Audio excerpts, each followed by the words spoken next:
there is still the situation where we are contacted by our clients that inform us, hey, we just signed a term sheet. Can you please help us implement it? This is Melanie. And this is Christian. You're listening to Follow the Gradient, the weekly podcast with actionable insights about how to build a business while staying sane.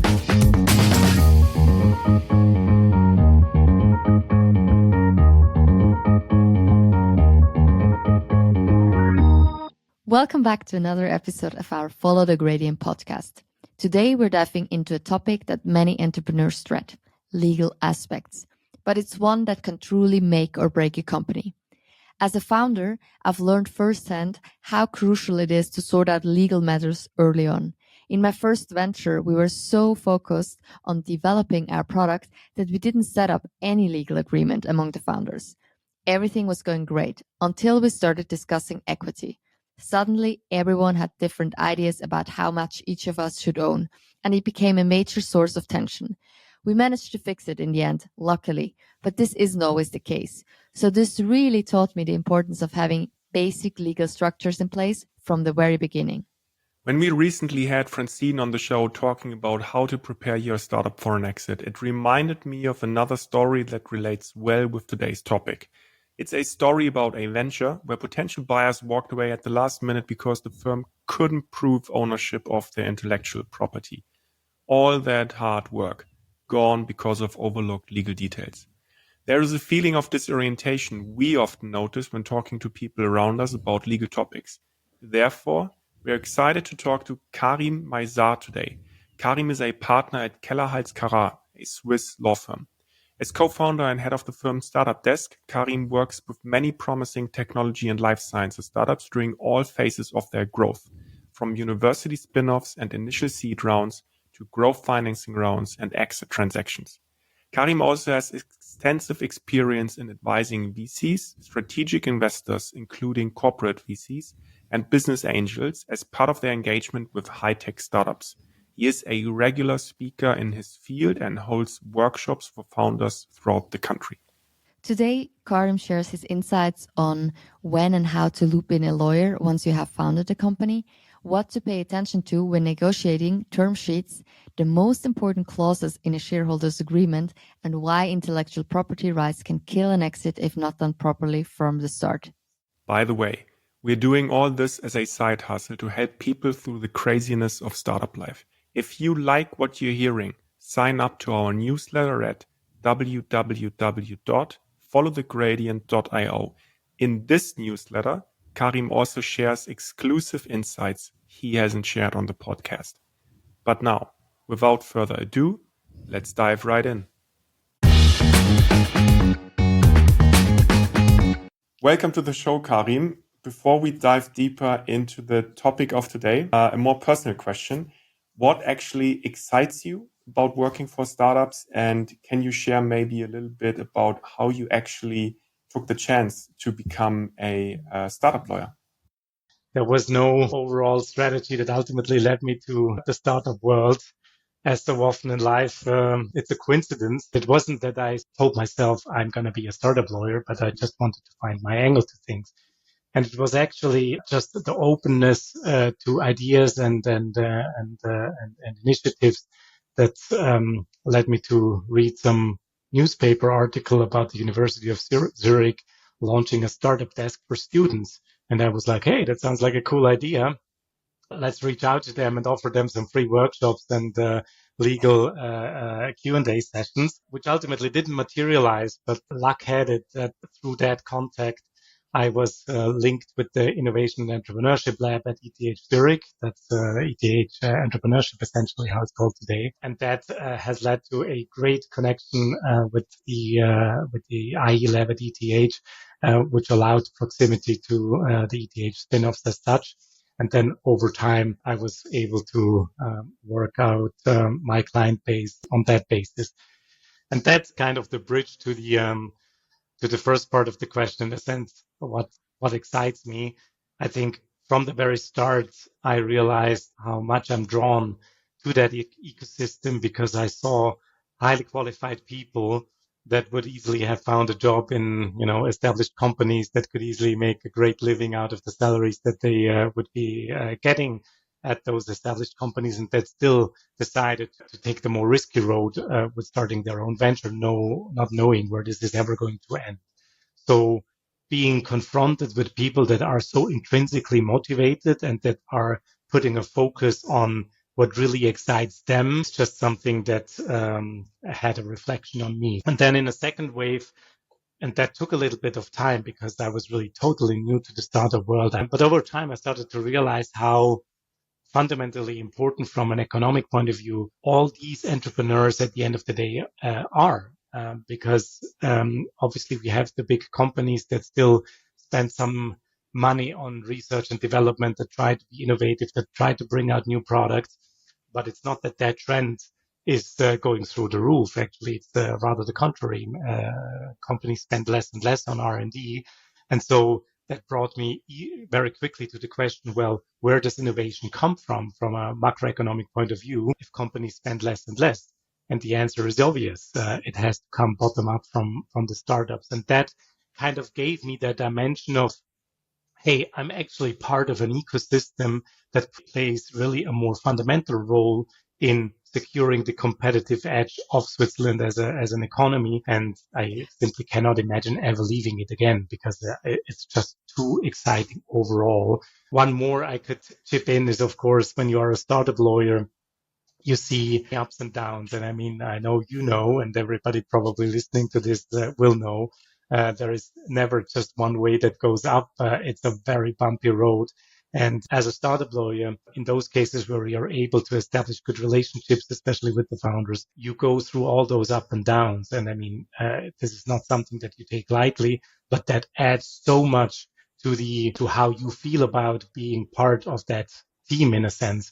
And so at the end of the day, it just gives me deep satisfaction and gratefulness to be able to be so close with people that try to push the boundaries. That's so great. And I love that you actually started as a startup lawyer, basically also started as a mini startup in a sense. And you also tried with like checking in with your target group. It didn't go to money, but in the end you found your passion.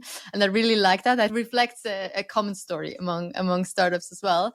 Now, let's step back to the very beginning of a startup's journey and say I've decided to found my own venture with two other co-founders, and we've got an idea and we're hustling to make it happen. When should we first work with a lawyer, or when will we most likely need one?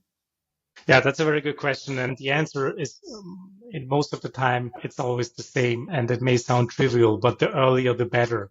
And of course, I know that I'm biased in the sense that I'm a service provider that wants to get paid at the end of the day. But there is, I believe, really truth in that, because at the very start, you have to make some basic decisions about how to set up your venture in terms of legal structures, contracts surrounding you. And there are obviously pitfalls and things that you can do better and that you can do less well.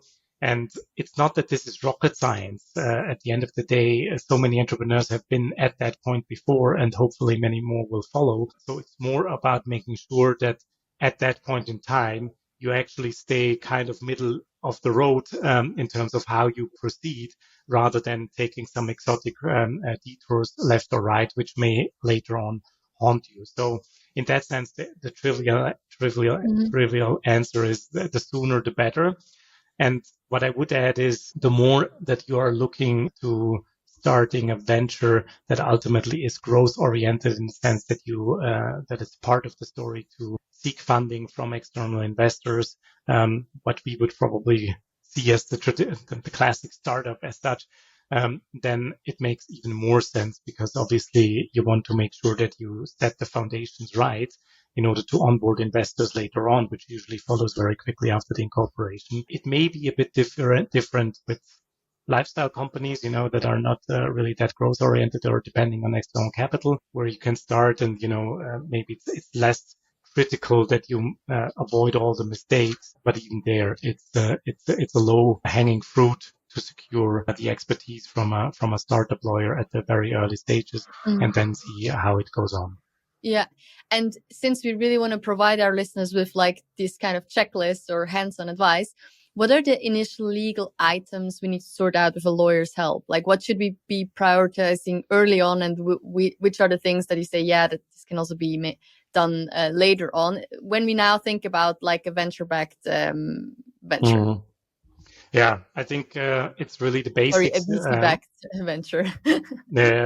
Yeah, no, I know what you mean, and yeah, the answer is it goes to the basics. I mean, what legal form do you give yourself? Is it going to be a GmbH or AG, or would you be considering something else, which is likely a good idea? But I mean, it's really the basic of what legal form will you choose. That's one thing. And then more importantly is making sure that there is a discussion and ideally a contractual framework among the founders in place, especially answering the question, what happens if somebody leaves the party too early on? In other words, founders vesting being a key topic that people should devote some time and thoughts on. I guess this is really fundamental to setting the foundation in the right way.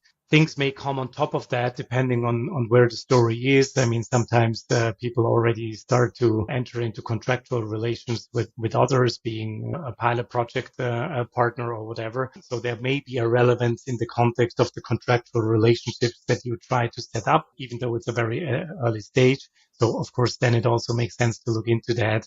And very, very latest, the moment cash flows are going to be generated in one direction or the other, you definitely need to have a thought about what is the structure and what is the contractual framework in order to capture this. So this would probably be my answer. And building upon this, I think what many people experience when they start out, right, and they have an idea and they actually onboard the first clients, all of a sudden, in the very first steps, they are faced with this umbrella of legal things, right? There is GDPR, data privacy, working contracts, working together with freelancers.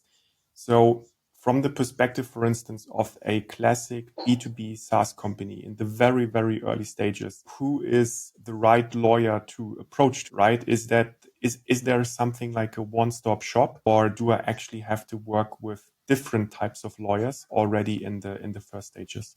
Yeah, that's a good question too. And full disclaimer, I'm part of a big law firm that claims to be a one-stop shop for startups.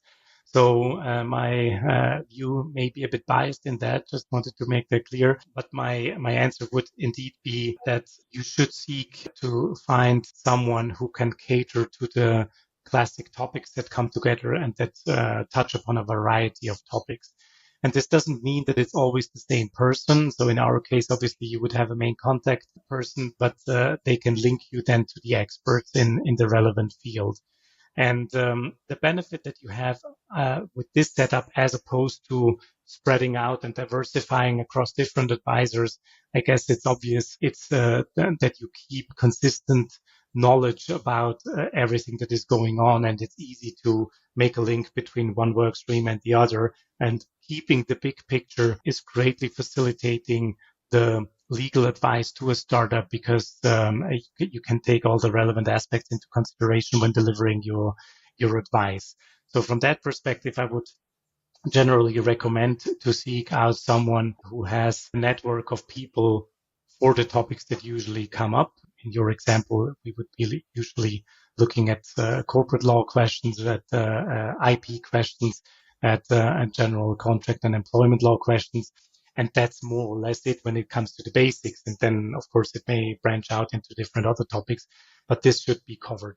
And I'm not saying at all that single practitioners would not be able to cover many areas of those different topics too, but it's simply a fact that over the course of the last decades, the specialization has increased exponentially in our profession. So if I take myself as an example, I've become really what you would probably call a Fachidiote in German. So really someone that is highly specialized in certain areas of the law as they relate to startups. And I'm very quick in looping in colleagues that have expertise in other fields, simply because the claim is to provide top-notch advice to the. And now this is just the starter package. But if we move forward in our startup journey, we've started gaining traction and the business is growing. And now from your experience, how can startups strike a balance between having sufficient legal support and not draining their finances on things that might be postponed? Yeah, so that's also obviously a good question and a very central question whenever it comes to reaching out to lawyers. And if you allow me, I'll make a first preliminary remark about seeking legal advice, because for many people, it's the first time that they actually start working with a lawyer. And so there is not a lot of experience there as it relates to how to set up this relationship. How does this really work? Very understandable and obvious that there is a certain, or that there may be a certain barrier in reaching out to lawyers, because it's known that they have high hourly rates and it gets easily very expensive. And so we try to encourage founders to get a clear picture around how we work and how this also fleshes out with the fees that are ultimately incurring as part of our services. And the good thing is, if you think about how the startup scene in Switzerland has evolved, it would be a surprise if you came to the conclusion that it wouldn't make sense to loop in even highly priced lawyers, because they have their role to play. They're also quite established in the meantime. So there must be a way of accommodating or tackling the specific liquidity constraints of a startup and the legal services that have a certain price tag. Coming a bit closer now to your question, I guess the basic question is, for a startup to make, do you actually want to keep your legal spending as low as possible, reaching out to low-priced lawyers in that sense, which doesn't necessarily have to be a bad thing as such. So I'm not judging at all in this respect. But this is like a strategic question. Do you want to keep the cost as low as possible, therefore not buying services at a higher price? Or will you be ready to pay a higher price, hoping that also the quality, et cetera, is obviously then in line with those higher prices, in which case the question immediately is there, how would that work given the liquidity constraints that a startup has? And there, the approaches of the law firms differ a little bit. And so I'm not going to speak for the law firms in general, but I can certainly speak to ours. We have always deferred payment options for the startups, which means that we start working for the startups. We invoice our services, but we defer the payment until there is actually liquidity available, which is usually after a financing round or another event where cash comes in. And that is an expression of our willingness and actually readiness to share the risks, because we always told ourselves it doesn't make sense to call ourselves startup lawyers if we are not ready to take a certain risk, because risk is at the core of what the entrepreneurs take much more than we do. And so that is how you can explain the fact that many law firms, also bigger ones such as ours, work regularly with startups, because as you can imagine, if you would invoice and require payment all the time as you go, or even ask for advances on lawyers' fees, then you wouldn't get far. So from that perspective, I think it's ultimately a strategic question for the startups. What should your legal services provider be able to offer? What is the standing and expertise that you are seeking, and how are you willing to pay the price? Always considering that there will be ways to actually make that digestible. And obviously, the recommendation would be to whatever lawyers at the end of the day there, that it's an experienced one. Mm-hmm. And maybe just also from a perspective of a founder, always makes a lot of sense to reach out to founders who are in a later stage, because they will happily tell you which lawyers are good or which ones didn't kind of pop. Absolutely. And I think just building on that point quickly, I think it's so crucial from a startup's perspective, founder's perspective, to think about what legal partner do you actually want to have at the end of the day, because ideally it's going to be a long-term journey, right? Through all the ups and downs that we touched upon. And so we are very supportive of actually founders doing beauty contests or reaching out to different legal services provider before they take a final decision as to whom they want to work with. Because at the end of the day, it's all humans that are going to be working together. So chemistry is also a very important factor. It's not just a legal function that you want to make sure it's covered. I mean, that's the given, that's why you need or why you reach out to a lawyer. But everything else is in the area of how do you like working together and is it a constructive working environment? And I think in that sense, it makes a lot of sense to simply see what is the best fit. And, and we all know everybody is different. So it's great to see that there are, in the meantime, so many different law firms in Switzerland that cater to startup, because that opens the market up for startups and probably ensures a better match between the startups and the respective legal services provider. What is, from your perspective, because I think once companies or founders have established this relationship with a lawyer and they work with the lawyers on a day-to-day basis, or sometimes it's more intense, sometimes it's less intense, they often wonder, okay, what can I do for the lawyer to make their life as easy as possible? Many people know this when they work with, for instance, external accountants, right? There's a way to provide all the expenses just unstructured on a Dropbox, or to provide this super neat Excel list, and the accountant is like, okay, upload it, fine, half an hour. So what is your advice where you can really say, okay, this is what really makes the lawyer's life easier, and this is how I automatically control the budget or really lay the basis for a constructive relationship? Yeah, I also think that this is a great question, and I would probably single out two main elements. One is timing of actually working together and seeking advice, and the other is making sure that there is a certain transparency with respect to information that is relevant. And so starting with the timing, I guess that's obvious to everybody. Lawyers are very much used to work on short notice, especially in a transactional environment such as startups. So that is not per se something, that would be unheard of. It's something that they are accustomed to. But it also goes without saying that the more time pressure there is, the more challenging it is for the services provider to make sure that you can accommodate the request. In order to digest all the relevant information, in order to ensure that the quality is right and that you don't screw up with mistakes that you're making. So making sure that there is a certain lead time on whatever needs to happen is certainly going to be very helpful. And it may be helpful in this respect to mention that the legal industry is not a scalable business model in that sense. At the end of the day, it's still a very human-based activity that is at the heart of rendering legal advice. So lead time can definitely help to make the collaboration easier. The second is, and this is an interesting one, making sure that there is a certain flow of information and that the lawyers have a certain bigger picture before you actually work down a certain task.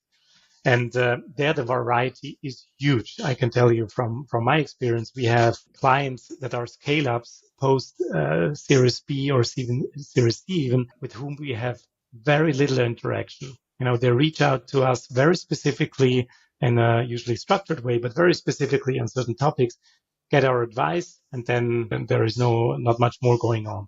And then we have other clients that approach us on a much more regular basis, which doesn't mean necessarily that we have so much more revenues with those clients, but that just ensure that there is a more regular exchange, a discussion going on, conversation.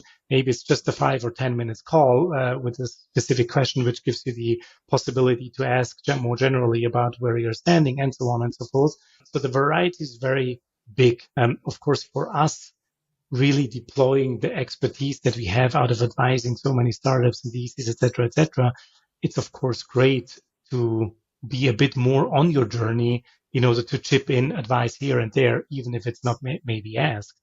So from that perspective, we would of course very much encourage founders to think about what feels right for them to entertain a certain discussion with their lawyers. And this can take very different forms. With some clients, we have like quarterly school fix, if you want to call it like that, where we just hop on a call. Sometimes it takes 10 minutes, sometimes it takes an hour. But that's a great way of making sure that there's a structured way of keeping the conversation alive. But you can do this do this in very different forms. Sometimes it also comes just naturally that you have a more regular conversation. And since we always like the warrior stories and the extremes sometimes, can you share some stories where you just think like, oh, this was really one of a crazy story, or just what can other startups learn from maybe the worst legal stories or the best legal stories, just in terms of like what can there be in terms of learnings for others to not maybe go into that direction? Yeah, so two things come to mind, and they're a bit connected with each other. One is there is still the situation where we are contacted by our clients that inform us, hey, we just signed a term sheet. Can you please help us implement it?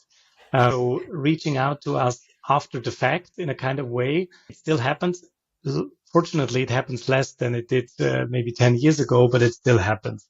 And this is a bummer in the sense that maybe the term sheet is perfect and then, it's all good. But if there is a glitch, and I know you know, and probably most of the listeners know, the term sheet rules the day. Nobody cares whether the term sheet is binding or not. It's what you discussed. It's what you agreed upon. So it's very difficult to revisit things that are in the term sheet. And in that sense, it's interesting to see that sometimes founders don't think of the lawyers earlier on in the process, because if you picture a dedicated startup lawyer that handles dozens of financing rounds throughout a year, you can imagine how many term sheets cross the tables of those lawyers. It gives such a big insight into how things can be. And it's so easy for us to review a term sheet. It usually takes just a couple of minutes really to see, hey, this is going in the right direction, or whoa, something is a bit off here. And so I was, in terms of legal war stories, there was really once this startup that reached out with a term sheet for the first financing round, and it was with an angel syndicate, I would say. And that term sheet provided for a participating liquidation preference as part of the first round, which is the investor-friendly form of the liquidation preference that you can agree upon. And although many people would then say, well, a participating liquidation preference is the worst that you can end up with, I would probably agree to a large degree, but life is complicated and venture-backed financing is complicated. So I'm not in the camp where I would say, a participating liq pref is evil and, it's absolutely the worst and you should never sign such a thing. But still, it is not the prevailing market practice throughout various stages. And especially if you secure your first financing round and you accept the participating liquidation preference, it goes without saying that you're setting a precedent for the future. So if the next financing round then follows, obviously the precedence will be to build upon the liquidation preferences of the first round, which means you need to have a really good exit so that the founders still stay incentivized. And so in that case, it was really difficult because reinitiating the discussion with the angels to change such an important term, such as the liquidation preference, was of course super challenging. And in the end, it didn't work out. So we had to live with that. Interestingly enough, the pressure from the investors from the second round became so big that the investors then had to give up their participating liquidation preference later on. But of course, that's not a guarantee that you have at the outset. So that is one thing that I would definitely call among the more unfortunate war stories that still happen from time to time. And the second is, since we're focusing a lot on spin-offs or deep tech companies that have complex technologies at the heart, we're also often confronted with strategic investors besides the financial investors, the VCs. And when strategic investors invest into a company, there is a huge area of how they can possibly invest. Some invest like a VC in terms of investment terms, and others bring to the table very strategically motivated deal terms that can have a profound implication on the future of the startup. To name an example, a right of first refusal on the exit. Mm-hmm. Before you exit to anybody else, I get the chance to buy you, or I get the right to do the next round with you, although by that time I will be an insider. So certain lock-in effects can have profound implications. And this is one of the most interesting areas in the Swiss startup ecosystem, I find, because you don't get to read up on those stories that much. There is very little information out in the public domain when it comes to how to deal with a strategic investor. What are the pros and cons? What are the pitfalls? And so one of the more interesting war stories in that respect was that it was an ETH spin-off that secured a Series A round with a strategic leading the round. And the strategic was a global listed company. So, you're like, wow, okay, this is going to be huge. This is going to be great. And the interesting thing about that listed company was that they did not have a dedicated venture arm. So essentially what their experience was based on was acquiring companies. They had a ton of experience in acquiring companies all the way along, but they were not really well versed when it came to taking a minority stake in a startup. So they sent their M&A team to negotiate deal terms for the venture round, including people that came up with valuations that were based on the DCF method and things like that. So you can imagine that worlds that were so far apart that had to be bridged. And also there, at the outset, the startup had quite extensive discussions with the strategic already before we were looped in. And luckily, we were able to really tilt the direction of the term sheet in order to make this more investable also for future investors outside of the strategic, so that it ended quite well. But this would have become otherwise a story where it's either you go with that strategic or you go bust, because no one will ever invest again. What is in this regard a step-by-step framework to kind of arrive at a meaningful term sheet, right? So if I'm a founder and I'm now starting my outbounds, right? I'm activating my network. I'm hunting for investors. What's my ideal step-by-step framework? Not in the sense of finding leads, but in the sense of legally working backwards from I want to have a term sheet which makes sense for both parties and which also I perceive as fair. Yeah, I would probably approach this from a different angle, in the sense that I would start by saying, given the evolution of the VC ecosystem, the starting point should be the assumption that you find a lead investor with whom you can agree on deal terms that are, let's say, middle of the road kind of thing, in the sense that your assumption should not be that you're ending up with a very bad term sheet at the end of the day. Your assumption should be, if you are talking to the right investors that know what they're doing, the assumption should be it's going to be fine. And then the details, of course, start to matter, and you want to make sure that it's going to be okay.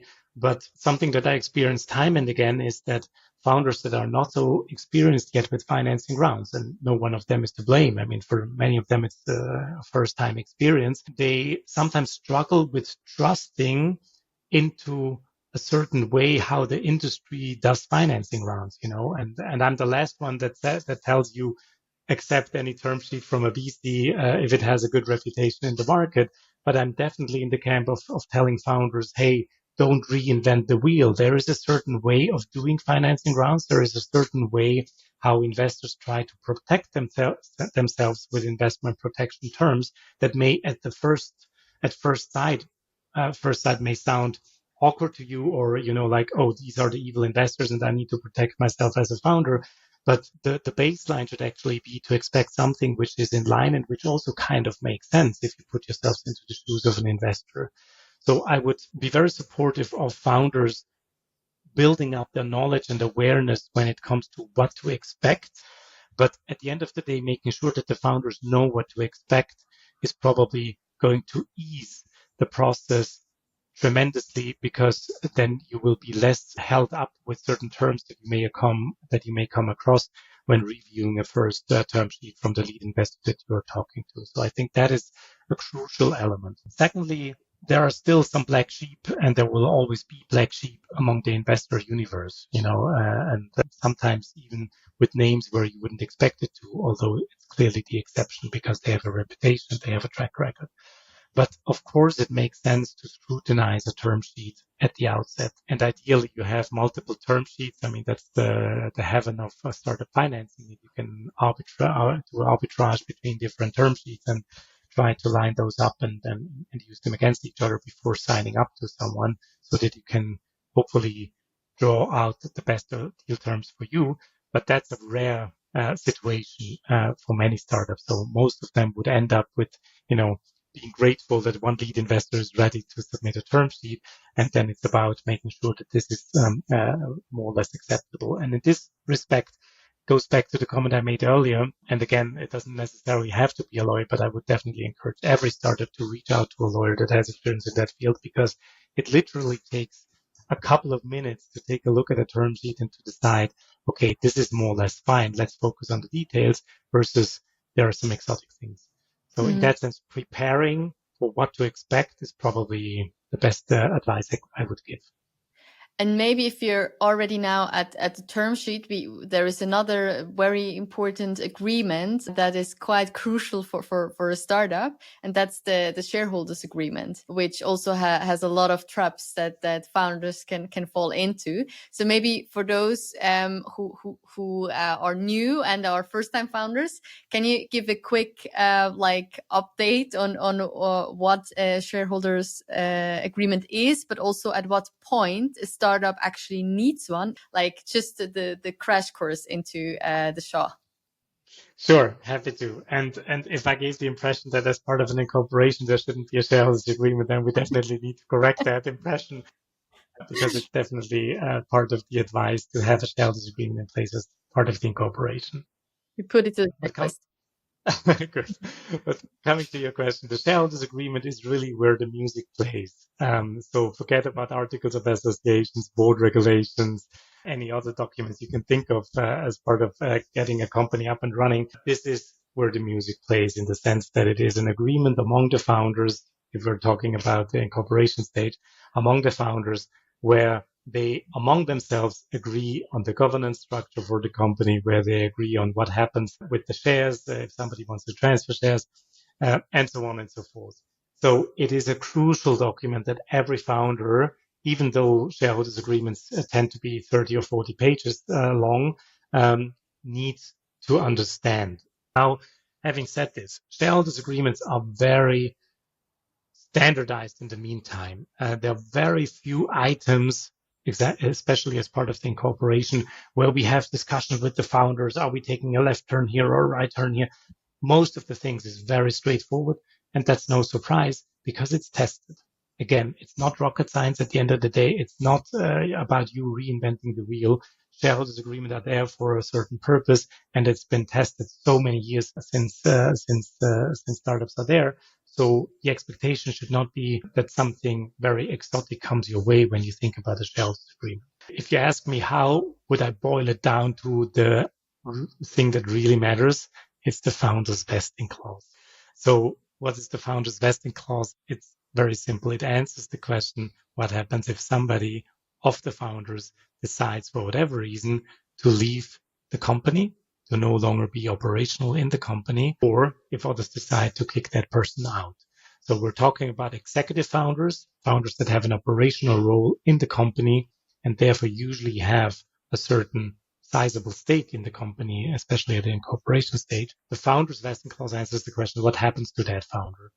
And the founder's vesting works in a way that ensures that you can reallocate the shares of the leaving founder to the remaining shareholders or remaining founders / the company. There are some details around that.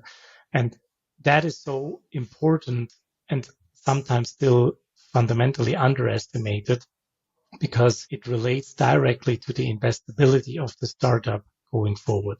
To make an easy example, if we're 3 founders, the 3 of us, and I decide to become a lawyer the next day and I leave our startup, I would have 1/3 of the company, assuming that we did an even split among ourselves.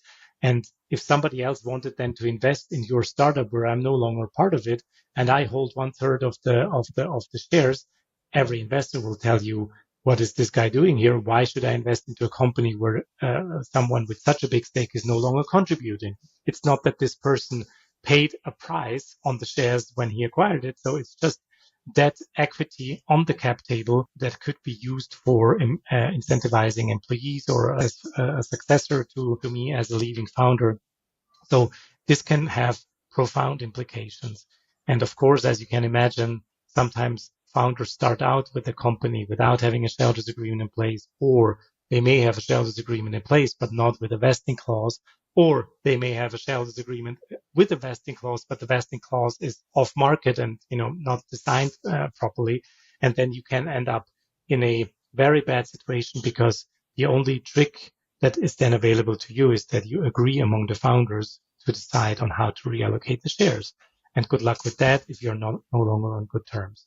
So bottom line is, have a shareholders agreement in place from the outset, and especially have a founders vesting clause in place that makes sense. That would be the practical advice when it comes to shareholders agreements. And we will already book a follow-up episode where you can share us all the war stories and the nitty-gritty of this. But we have a ton of more questions, or we would have, but we also have to finish it and book the next one. But we'll finish with a last question that is also a big question. So, but we recently had someone on the show that was talking about how to best set up your startup for sale, and the importance of making sure your employees' contracts are in place, as well as your regulations regarding IP from employees and contractors are crystal clear. Can you expand a bit? Why is this so important, and what traps startups doing exits face when not following guidance? Absolutely. I think it's a great question, and it's a huge field, so I try to be as concise as I can. When you exit a company, put yourselves into the shoes of the buyer. Obviously, or most of the time, you're still interested in the management/founders, because you are not just buying a technology, you're also buying still the know-how and the expertise of the people that come with it. So you want to make sure that they somehow join the party even after the acquisition. But beyond that, you also want to make sure that what you buy is what you get, or what you get is what you want. And so obviously every exit will be under heavy scrutiny from the buyer in terms of a due diligence. And since most of the startup companies that are seeking an exit have technology that is somehow IP based, be it software/copyrights or even patents, when you think about other technologies, it goes without saying that needs to be secured in a top-notch way. When you think about patents, it's usually less of an issue, because it's quite clear whether you have a patent or not. There may be questions about freedom to operate, but that's something that the buyer will have his own view on. But especially with startup companies, there can be traps when it comes to making sure that the IP is actually there. If you have completed financing rounds before the exit, especially with the institutional investors that did a proper due diligence, then you should be in a good place, because they already, when investing, wanted to make sure that the IP is there. So what I can tell about securing IP in software startups is equally applicable to funding rounds as it is to an exit. But of course, when it comes to an exit, it matters the most. And so the traps that you can find there is that when you're a software startup company, it may be the case, and it may be often the case even, that people that are on the payroll of the company actually contribute to the code. And that is usually a good thing, because employment relationships usually ensure that the rights to the software, to the code, is vested with the company, even if you don't have proper employment agreements in place, because already the law stipulates that. But having employees requires that you are on the payroll. If a founder works for free, just to give an example, then there is, legally speaking, no employment relationship. So IP is not automatically with the company. That's one trap to think about. The second trap is that if you don't work with employees, you would usually reach out to freelancers or to software development companies that may be in or outside of Switzerland. And that's where the contractual framework is fundamentally important. Because if those contracts that are in place between the startup company and the coders or the software development company do not contain proper IP clauses, the risk is huge that the IP is not fully with the company. So that is something that can easily flash out as a risk. And in terms of war stories, I can share one exit that is already a few years back. But there was a glitch in an interruption in the IP chain, in the sense that some code could not be properly allocated to the company. It was with software developers residing outside of Switzerland.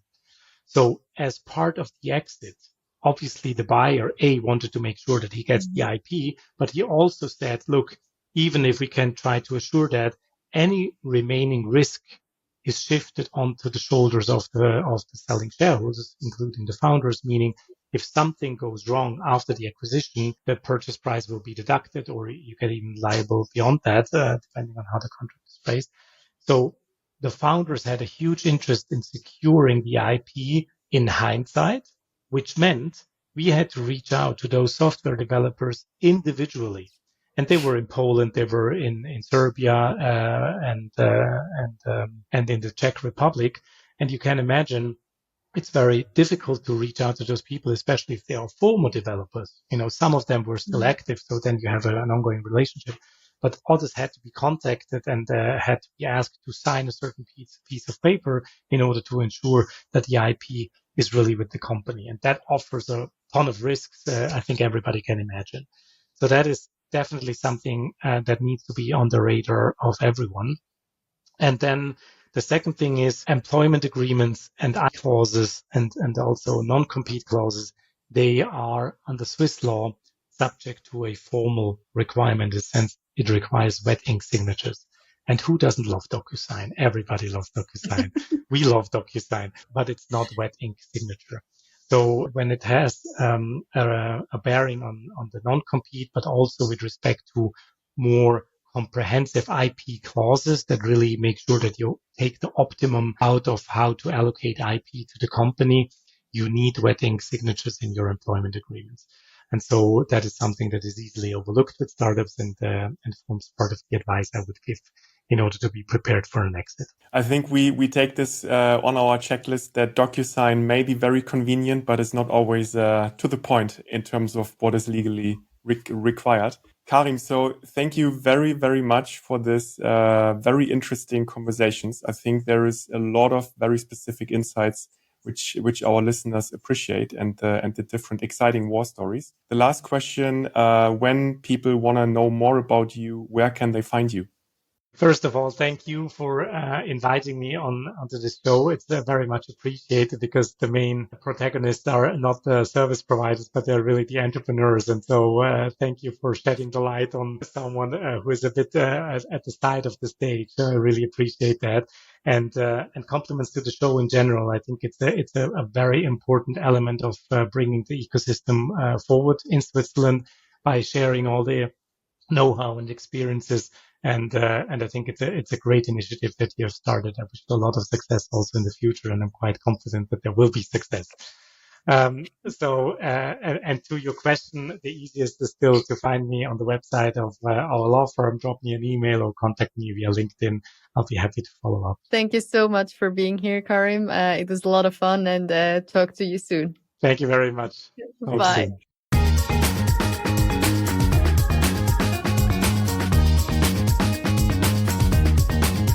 This was another episode of Follow the Gradient. And now we would love to hear from you. How did you like it? What should we improve? Do you have any suggestions, ideas, or dream podcast guests? Please let us know. Thank you and see you again next week.